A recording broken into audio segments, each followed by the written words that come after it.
ഡാ അനീഷേ, നീ വരുന്നുണ്ടോ നാളെ? പോകുന്നതിൽ വെളുപ്പിന് പോകണം. ഇവിടുന്ന് 3 മണിക്കൂറിൽ കൂടുതൽ യാത്രയുണ്ട്. പ്രശാന്തിൻ്റെ ചോദ്യം കേട്ട് മനസ്സില്ലാ മനസ്സോടെ അല്പനേരം ചിന്തയിലാണ്ടു അനീഷ്. ഇല്ലടാ, ഞാൻ വരുന്നില്ല. എനിക്കെങ്ങും വയ്യ ഇത്രയും ദൂരം ബൈക്കിൽ യാത്ര ചെയ്യാൻ. നിനക്ക് വട്ടാണ്. അവൾ പണ്ട് കോളേജിൽ പഠിച്ച സമയം ഫ്രണ്ടായിരുന്നു എന്ന് വെച്ച് ഇത്രയും ദൂരം യാത്ര ചെയ്ത് അവളുടെ കല്യാണത്തിന് പോകണോ? മാത്രമല്ല, നാളെ നമുക്ക് രണ്ടാൾക്കും നൈറ്റ് ഡ്യൂട്ടി അല്ലേ? അനീഷിൻ്റെ മറുപടി കേട്ട് പ്രശാന്ത് അല്പനേരം എന്തോ ആലോചിച്ചു നിന്നു. ശേഷം അവന് നേരെ നോക്കി. ഒന്ന് വാടാ, നമ്മുടെ പഴയ ബാച്ചിനെയൊക്കെ ഒന്ന് കാണാലോ. നീ കൂടെയുണ്ടെങ്കിൽ കാറിൽ പോകാം. നമുക്ക് ഒരു പൊളി ട്രിപ്പാക്കാം. ആ ഒരു യാത്ര ഒട്ടും താല്പര്യമില്ലാത്തതിനാൽ തന്നെ പോകുന്നില്ല എന്ന് തന്നെ ഉറച്ചു അനീഷ്. അളിയ പ്ലീസ്, എന്നെ വിട്ടേക്ക്, ഞാൻ വരുന്നില്ലടാ. അതോടെ നിരാശയിൽ അല്പസമയം നോക്കി നിന്നു പ്രശാന്ത്. ശരി, ഞാനെന്തായാലും നാളെ പോകുക. ഈ കല്യാണത്തിന് പോകണം. അഞ്ജലി അത്രയും കാര്യമായി വിളിച്ചതാ. നീ വരുന്നില്ലേൽ വേണ്ട, ഞാൻ വെളുപ്പിന് ബുള്ളറ്റിൽ അങ്ങ് പോകാം. ആ, നീ പോയി വാ, അതാ നല്ലത്. നിനക്ക് നാളെ നൈറ്റ് സ്റ്റേഷൻ ഡ്യൂട്ടി അല്ലേ? അവിടെ പോയിരുന്ന് ഉറങ്ങാലോ. എനിക്ക് പെട്രോളിംഗ് ആണ് മോനെ, വലിയ ഉറക്കം കിട്ടില്ല. മറുപടി പറഞ്ഞുകൊണ്ട് അനീഷ് തൻ്റെ ബൈക്കിലേക്ക് കയറി. ഇന്ന് പാസ്പോർട്ട് വെരിഫിക്കേഷന് പോയിട്ട് കാര്യമായി എന്തോ തടഞ്ഞല്ലോ മോനെ. പോക്കറ്റിനൊരു വീക്കം. കളിയാക്കും പോലെ അവൻ ചോദിച്ചപ്പോൾ ചിരിച്ചുപോയി പ്രശാന്ത്. 500 രൂപ കിട്ടിയിടാ. ഇതൊക്കെ ഞങ്ങൾ പോലീസുകാരുടെ ഡ്യൂട്ടിയാണ്. പൈസയൊന്നും വേണ്ടെന്ന് ഒരുപാട് വട്ടം പറഞ്ഞതാ, പക്ഷേ നിർബന്ധിച്ച് തന്നു. അവരുടെ ഒരു സന്തോഷം. ഓ തന്നെടേ, നിങ്ങൾ വാങ്ങിയാൽ വീട്ടുകാരുടെ സന്തോഷം, നമ്മൾ വാങ്ങിയാൽ കൈക്കൂലി. അപ്പോൾ ശരി, ഞാൻ പോയേക്കുവാണേ. നാളെ കല്യാണത്തിന് പോയിട്ടൊക്കെ വിളിക്ക്. പുഞ്ചിരിയോടെ അനീഷ് ബൈക്ക് സ്റ്റാർട്ട് ചെയ്തു. അപ്പോൾ ശരി മോനെ, ഗുഡ് നൈറ്റ്. രാത്രി യാത്രയില്ല. നീ വേഗം പോയി കിടന്നോ. നാളെ വെളുപ്പിന് എണീറ്റ് പോകേണ്ടതല്ലേ? നിമിഷങ്ങൾക്കകം അവിടെ നിന്നും പോയി അവൻ. അവനറിയില്ലല്ലോ, അഞ്ജലി വെറുമൊരു ക്ലാസ്മേറ്റ് മാത്രമായിരുന്നില്ല, ഒരു കാലത്ത് എൻ്റെ ജീവനായിരുന്നു എന്നത്. എന്നെപ്പറ്റി എല്ലാം അറിയുന്ന നിന്നിൽ നിന്നും ഞാൻ മറച്ച ഏക കാര്യം അതാണ്, അഞ്ജലി. ആത്മഗതത്തോടെ തൻ്റെ ബുള്ളറ്റ് സ്റ്റാർട്ട് ചെയ്തു പ്രശാന്ത്. അപ്പോഴാണ് SI അനിലിൻ്റെ കോൾ അവൻ്റെ ഫോണിലേക്ക് വന്നത്. പ്രശാന്തേ, ഇന്ന് പെട്രോളിങ്ങിൽ ആരാടാ? രാജൻ സാർ ഉണ്ട് സാറേ. ഭവ്യതയോടെ പ്രശാന്ത് മറുപടി പറഞ്ഞു.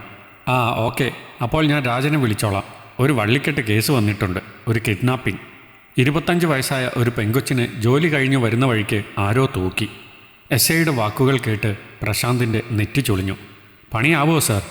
ആരെന്നോ എന്തെന്നോ വല്ല ഐഡിയയും ഉണ്ടോ? ഒരൈഡിയയും ഇല്ലടാ. ഞാൻ രാജനെ ഒന്ന് വിളിക്കട്ടെ, അവരോട് നൈറ്റ് ഫുള്ളൊന്ന് കറങ്ങാൻ പറയാം.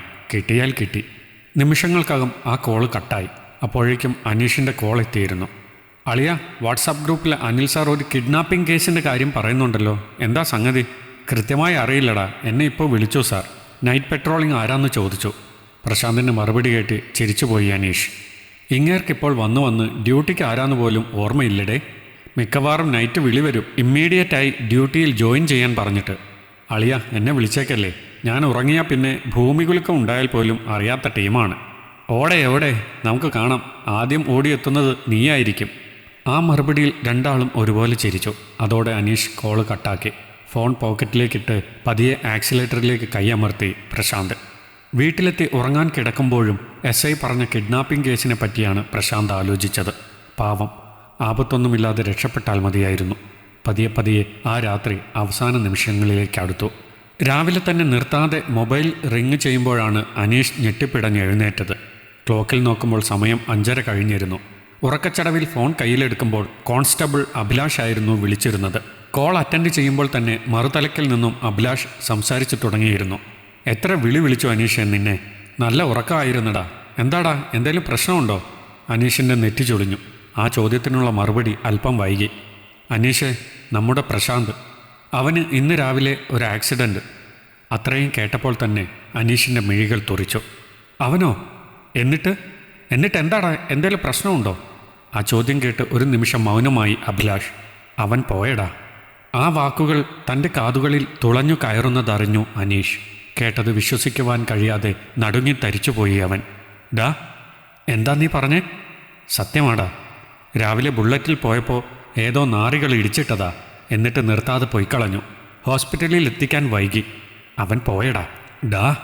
വാക്കുകൾ തൊണ്ടയിലുടക്കി പതറിപ്പോയി അനീഷ്. അപ്പോൾ നീ വേഗം ജനറൽ ഹോസ്പിറ്റലിൽ വാ, ഞങ്ങൾ അവിടെയുണ്ട്. അത്രയും പറഞ്ഞ് അഭിലാഷിൻ്റെ കോള് കട്ടായി. ഒരു നിമിഷം അനീഷ് എന്ത് ചെയ്യണമെന്നറിയാതെ പകച്ചുപോയി. തലേന്ന് രാത്രി യാത്ര പറഞ്ഞു പോയവൻ മണിക്കൂറുകൾ കഴിഞ്ഞപ്പോൾ അവൻ ഈ ഭൂമിയിലില്ല. താൻ സ്വപ്നം കാണുകയാണോ എന്ന് പോലും മനസ്സിലാകാതെ നടുങ്ങിത്തരിച്ചിരുന്നു അനീഷ്. വേഗത്തിൽ ചാടി എഴുന്നേറ്റ് അവൻ ഹോസ്പിറ്റലിലേക്ക് പോകുവാൻ തിടുക്കം കൂട്ടി. ജനറൽ ഹോസ്പിറ്റലിൽ SI അനിലടക്കം സ്റ്റേഷനിലെ എല്ലാ ഒട്ടുമിക്ക പോലീസുകാരും ഉണ്ടായിരുന്നു. ഇടിച്ച വണ്ടി ഏതാന്ന് കിട്ടിയോ? അനിലിൻ്റെ ചോദ്യത്തിന് ഇല്ല എന്ന് തലയാട്ടി SI രാജൻ. സാറേ, ആ പുത്തൻചന്ത കഴിഞ്ഞുള്ള ഇറക്കമില്ലേ, അവിടെ ആ സംഭവം നടന്നേ. അവിടെ എങ്ങോ ക്യാമറ ഉള്ള സ്ഥലമല്ല. പിന്നെ ക്യാമറ ഉള്ളത് ഇങ്ങ് പള്ളിപ്പുറത്താണ്. അവിടെ ഏകദേശ സമയം വെച്ച് ചെക്ക് ചെയ്യാം. നേരെ ഒന്ന് വെളുത്തോട്ടെ. മറുപടി ഒരു മൂളലിൽ ഒതുക്കി മൗനമായി അനിൽ. നല്ല ആത്മാർത്ഥതയുള്ള പയ്യനായിരുന്നു, പാവം. മനസ്സിലെവിടെയോ ഒരു നീറ്റൽ അനുഭവപ്പെട്ടു അയാൾക്ക്. അനീഷ് അവിടേക്ക് എത്തുമ്പോൾ സമയം 6 കഴിഞ്ഞിരുന്നു. അവനെ കണ്ട മാത്രയിൽ അരികിലേക്കെത്തി അഭിലാഷ്. ഡാ, ഒറ്റയ്ക്കങ്ങ് പൊയ്ക്കളഞ്ഞല്ലോ അവൻ. മിഴിനീർ തുടച്ചുകൊണ്ട് അഭിലാഷിൻ്റെ ചുമലിലേക്ക് ചാഞ്ഞു അനീഷ്. അതുകൊണ്ട് എല്ലാവരുടെയും മിഴികളിൽ നനവ് പടർന്നു. കരയാതെടാ, അവന് അത്രേ ആയുസുള്ളൂ. അഭിലാഷിൻ്റെ ആശ്വാസവാക്കുകൾക്ക് അവൻ്റെ ഉള്ളിലെ വിങ്ങൽ അടക്കുവാൻ കഴിഞ്ഞില്ല. എന്നെ കൂടി വിളിച്ചതാ അവൻ്റെ കൂടെ ചെല്ലാൻ. ഞാൻ കൂടി പോയിരുന്നേൽ കാറിലേ പോകുമായിരുന്നുള്ളൂ. അങ്ങനെ ആയിരുന്നേൽ ഇതൊന്നും സംഭവിക്കില്ലായിരുന്നു. അനീഷിൻ്റെ ഉള്ളിലെ വേദന അതായിരുന്നു. ഈ അനീഷും പ്രശാന്തും ചൈൽഡ്ഹുഡ് ഫ്രണ്ട്സായിരുന്നു. രണ്ടുപേരും ഒരുമിച്ച് പഠിച്ചു, ഒരുമിച്ച് ടെസ്റ്റ് എഴുതി, ഒരുമിച്ച് ട്രെയിനിങ് കംപ്ലീറ്റ് ചെയ്ത് കറങ്ങിത്തിരിഞ്ഞ് ഇപ്പോൾ ഒരേ സ്റ്റേഷനിൽ വന്നതാണ്.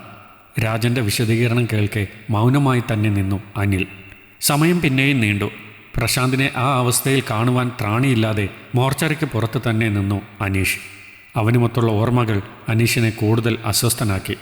തലേന്ന് അവസാനമായി കണ്ട അവൻ്റെ പുഞ്ചിരി അത് മനസ്സിൽ മായാതെ നിന്നു. പ്രശാന്തിൻ്റെ ബന്ധുക്കളും എത്തിയിരുന്നു. അലമുറയിട്ട് കരയുന്ന അവൻ്റെ അമ്മയെ തന്നോട് ചേർത്ത് പിടിച്ചു അവൻ. ഇവിടെ എന്താ സംഭവം? സ്റ്റേഷനിലെ പോലീസ് മുഴുവനുണ്ടല്ലോ. മറ്റെന്തോ വാർത്ത ഷൂട്ട് ചെയ്യാൻ രാവിലെ തന്നെ എത്തിയ മീഡിയ പ്രവർത്തകർ പോലീസുകാരെ കൂട്ടത്തോടെ കണ്ട് തിരക്കി. അതൊന്നുമില്ല. ഇവിടെ സ്റ്റേഷനിലെ ഒരു പോലീസുകാരൻ ഇന്ന് രാവിലെ ഒരു ആക്സിഡൻറ്റിൽ മരിച്ചു. ആ ചോദ്യം കേട്ട് അടുത്ത ചായക്കടക്കാരനാണ് മറുപടി പറഞ്ഞത്. ആഹാ, അത്രയുള്ളോ? ഇത്രയും പോലീസിനെയൊക്കെ ഒരുമിച്ച് കണ്ടപ്പോൾ ഞങ്ങൾ കരുതി വേറെന്തോ സംഭവമാണെന്ന്. ആ മരണവാർത്ത തങ്ങൾക്ക് ആവശ്യമുള്ളതല്ല എന്ന് മനസ്സിലാക്കി പതിയെ അകന്നു ആ മീഡിയ പ്രവർത്തകർ. അനീഷ് അടക്കം പോലീസുകാരെല്ലാം ഒരുമിച്ച് മാറി ഒരിടത്തായി നിൽക്കവേ പിറുപിറുത്തുകൊണ്ട് അനിൽ അവിടേക്ക് വന്നു. ആരേലും 3-4 പേര് വണ്ടിയിൽ കയറ്. കവലയിൽ രാവിലെ തന്നെ ഒരു ഉപരോധം. ആ പെൺകുട്ടിയുടെ മിസ്സിംഗ് കേസിൽ പോലീസ് മെല്ലെപ്പോക്ക് നടത്തുന്നെന്നും പറഞ്ഞിട്ട്. കൂട്ടത്തിൽ ഒരുവൻ ജീവൻ പോയി കിടന്നാലും അവിടെ അല്പസമയം നിൽക്കാൻ നമുക്ക് പറ്റില്ല. കുറേ ഉപരോധക്കാർ. ഇന്നലെ രാത്രി മുഴുവൻ ഉറക്കം കളഞ്ഞു തപ്പിയതാ. ഇതൊക്കെ ആരോട് പറയാൻ? പോലീസ് എന്നാൽ ജ്യോത്സ്യന്മാരാണല്ലോ. ഒരു ക്രൈം നടന്നാൽ അന്നേരം തന്നെ ഗണിച്ച് കുറ്റവാളിയെ പിടിക്കാൻ. വല്ലാത്തൊരു അമർഷം ആ വാക്കുകളിൽ അലയടിച്ചു. കുറച്ച് പോലീസുകാരുമായി നിമിഷങ്ങൾക്കകം ജീപ്പ് കവലയിലേക്ക് പുറപ്പെട്ടു. ആ വണ്ടി കണ്ടെത്തണം രാജൻ സാറേ. നമ്മളിൽ ഒരാളെ മരണത്തിലേക്ക് തള്ളിവിട്ടിട്ട് കണ്ണിൽ ചോരയില്ലാതെ പൊയ്ക്കളഞ്ഞത് ആരായാലും അവനെ നിയമത്തിന് മുന്നിൽ കൊണ്ടുവരണം. അതിന് കഴിഞ്ഞില്ലേൽ പിന്നെ നമ്മൾ പോലീസുകാരാണ് എന്ന് പറയുന്നതിൽ അർത്ഥമില്ല. അനീഷിൻ്റെ ശബ്ദമിടറി. അതൊരു അപേക്ഷ കൂടിയായിരുന്നു രാജന് മുന്നിൽ. പിടിക്കും അനീഷേ, അവൻ്റെ ജീവനെടുത്തത് ആരായാലും പൊക്കും ഞാൻ. ഈ ചടങ്ങുകളൊന്ന് കഴിഞ്ഞോട്ടെ. രാജൻ്റെ പല്ലുകൾ ഞെരിഞ്ഞമരുന്ന ഒച്ച മാത്രം അപ്പോൾ പുറത്തു കേട്ടു. അനീഷേ, ഇടാ, പ്രശാന്തിന് നല്ല ഫോട്ടോ ഉണ്ടേൽ ഒരെണ്ണം അയക്കടാ. പോസ്റ്റർ അടിക്കാൻ കൊടുക്കാനാ. അഭിലാഷിനൊപ്പം വന്ന പോലീസുകാരൻ്റെ ചോദ്യം കേട്ട് പതിയെ പോക്കറ്റിൽ നിന്നും ഫോൺ കയ്യിലെടുത്തു അനീഷ്. അവൻ്റെ എല്ലാ ഫോട്ടോയും നല്ലതാടാ. ക്യാമറയ്ക്ക് മുന്നിൽ ഒരു പ്രത്യേക ലുക്കായിരുന്നു അവന്. അനീഷിൻ്റെ വാക്കുകളിൽ പടർന്ന വേദന വേഗത്തിൽ മനസ്സിലാക്കി അഭിലാഷും ആ പോലീസുകാരനും. കയ്യിലെടുത്ത ഫോണിൽ മൊബൈൽ ഡാറ്റ ഓണാക്കി വാട്സാപ്പ് ഓപ്പൺ ആക്കുമ്പോൾ അതിലേക്ക് ചറപറ മെസ്സേജുകൾ വന്നുകൊണ്ടിരുന്നു. കൂടുതലും ഗ്രൂപ്പുകളിൽ പ്രശാന്തിനുള്ള ആദരാഞ്ജലി മെസ്സേജുകളായിരുന്നു.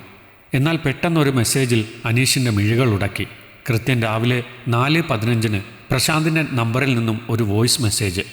രാവിലെ ഉറക്കത്തിൽ നിന്ന് എഴുന്നേറ്റപ്പോൾ തന്നെ കേട്ടത് പ്രശാന്തിൻ്റെ മരണവാർത്തയായതിനാൽ വാട്സാപ്പ് നോക്കാനോ ഒന്നിനും നിന്നിരുന്നില്ല അനീഷ്.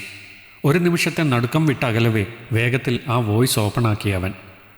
ഡാ അനീഷേ, KL01P9896 വെള്ള ടവേര.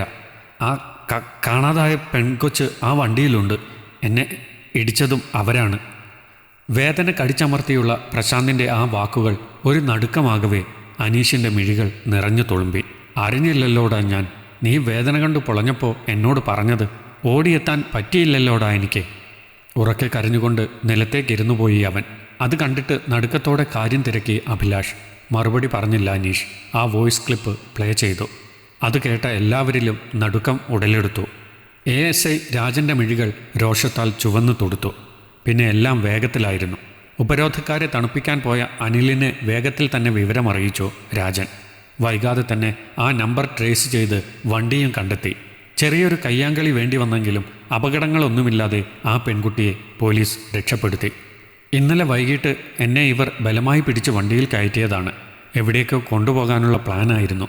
എന്നാൽ രാത്രി പോലീസ് സിറ്റിയിൽ അരിച്ചു പെറുക്കുന്നു എന്നറിഞ്ഞപ്പോൾ വെളുക്കുന്നത് വരെ എന്നെ ഒരു മുറിയിൽ പൂട്ടിയിട്ടു. വെളുപ്പിന് എൻ്റെ കൈയും വായുമൊക്കെ കെട്ടി വീണ്ടും വണ്ടിയുടെ പിന്നിലെടുത്തിട്ടു. ആ ചേട്ടൻ എന്നെ കൊണ്ടുപോയ വണ്ടിയുടെ പിന്നാലെ വന്നതാ. ഞാനാ ആ ചേട്ടനെ ആംഗ്യം കാണിച്ച് വിളിച്ചേ. ഞാൻ അപകടത്തിലാണെന്ന് കണ്ട് രക്ഷപ്പെടുത്താൻ വണ്ടിക്ക് കുറുകെ കയറിയതാ ബൈക്കുമായി. അവരിടിച്ച് തെറിപ്പിച്ചു കളഞ്ഞു. ആ പെൺകുട്ടി പോലീസിനോടും മീഡിയയോടും പറഞ്ഞ വാക്കുകൾ അതായിരുന്നു. കൺമുന്നിൽ കണ്ട അനീതിയെ എതിർത്ത് ജീവൻ അപകടത്തിലായപ്പോഴും മരണപ്പെടുന്നതിന് തൊട്ടു മുൻപ് തൻ്റെ സുഹൃത്തിന് വാട്സാപ്പിലൂടെ കുറ്റവാളികൾ സഞ്ചരിച്ച ആ വണ്ടി നമ്പർ പറഞ്ഞു കൊടുത്തിരുന്നു പ്രശാന്ത്. ഇന്നിപ്പോൾ ആ ഒരൊറ്റ മെസ്സേജാണ് പെൺകുട്ടിയുടെ കിഡ്നാപ്പിംഗ് കേസിനും പ്രശാന്തിൻ്റെ അപകട കേസിനും വഴിത്തിരിവായത്. മരണത്തിന് തൊട്ടു മുന്നിലും തൻ്റെ കർത്തവ്യബോധം നിറവേറ്റിയ ധീരനായ ഒരു പോലീസ് ഓഫീസറായിരുന്നു പ്രശാന്ത് പരമേശ്വരൻ. അദ്ദേഹം എക്കാലവും കേരള പോലീസിന് അഭിമാനം തന്നെയാണെന്ന് അനുശോചന യോഗത്തിൽ DGP ചൂണ്ടിക്കാട്ടി. മണിക്കൂറുകൾക്ക് മുൻപ് ഹോസ്പിറ്റലിന് മുന്നിൽ ഒരു വാർത്തയ്ക്കുള്ള കണ്ടന്റ് ഇല്ല എന്ന് പറഞ്ഞ് പ്രശാന്തിൻ്റെ അപകട മരണത്തെ നിസ്സാരവൽക്കരിച്ചു പോയ മീഡിയ പ്രവർത്തകർ ഇപ്പോൾ കൂട്ടത്തോടെ അവനെ പുകഴ്ത്തുവാനുള്ള തിരക്കിലായിരുന്നു. ഹോസ്പിറ്റൽ പരിസരം മീഡിയക്കാരെ കൊണ്ട് നിറഞ്ഞപ്പോൾ ആർക്കും മുഖം കൊടുക്കാതെ മാറി നിന്നു അനീഷ്. പ്രശാന്തിനെ പറ്റിയുള്ള ഓർമ്മകളാൽ അവൻ്റെ ഉള്ളം പിടയുകയായിരുന്നു. അവനയച്ച അവസാന വോയിസ് ക്ലിപ്പ് അത് വീണ്ടും വീണ്ടും കേട്ടുകൊണ്ടേയിരുന്നു അനീഷ്. ഒടുവിൽ അടക്കം കഴിഞ്ഞ് എല്ലാവരും പിരിഞ്ഞപ്പോഴും അവൻ മാത്രം പ്രശാന്തിൻ്റെ കുഴിമാടത്തിന് മുന്നിൽ ഏകനായി നിന്നു. നീയില്ലാതെ ഇനി ഒറ്റയ്ക്ക് എങ്ങനെയാടാ ഞാൻ ആ സ്റ്റേഷനിലേക്ക് പോകുന്നേ? വേദനയോടെ പൊട്ടിക്കരഞ്ഞു അനീഷ്. മാസങ്ങൾ കഴിഞ്ഞു. ഇന്ന് ആ ദിവസമാണ്. മരണമുഖത്ത് നിന്നുപോലും തൻ്റെ കൃത്യനിർവഹണത്തിൽ വീഴ്ച വരുത്താതെ ഒരു പെൺകുട്ടിയുടെ ജീവിതം രക്ഷിച്ച പ്രശാന്ത് എന്ന ധീരനായ പോലീസ് ഓഫീസർക്ക് ഏറ്റവും മികച്ച പോലീസ് ഉദ്യോഗസ്ഥനുള്ള അവാർഡ് ലഭിക്കുന്ന ദിവസം. അത് ഏറ്റുവാങ്ങുവാൻ പ്രശാന്തിൻ്റെ അമ്മയെയും കൊണ്ട് അനീഷ് തന്നെയാണ് പോയത്. നിറഞ്ഞ സദസ്സിന് മുന്നിൽ അവൻ്റെ ധീരത ഒരിക്കൽ കൂടി പറഞ്ഞു കേട്ടപ്പോൾ വല്ലാത്ത രോമാഞ്ചം തോന്നിപ്പോയി അനീഷിന്. എന്നും അവൻ്റെ മനസ്സിൽ മായാതെ ഉണ്ടാകും പ്രശാന്തിൻ്റെ ആ പുഞ്ചിരി. ഈ കഥ നിങ്ങൾക്കിഷ്ടമായെങ്കിൽ ലൈക്ക് ചെയ്യൂ. നിങ്ങളുടെ അഭിപ്രായങ്ങൾ കമൻ്റായി രേഖപ്പെടുത്തൂ. കൂടുതൽ കഥകൾ കേൾക്കാൻ ഈ ചാനൽ സബ്സ്ക്രൈബ് ചെയ്യൂ.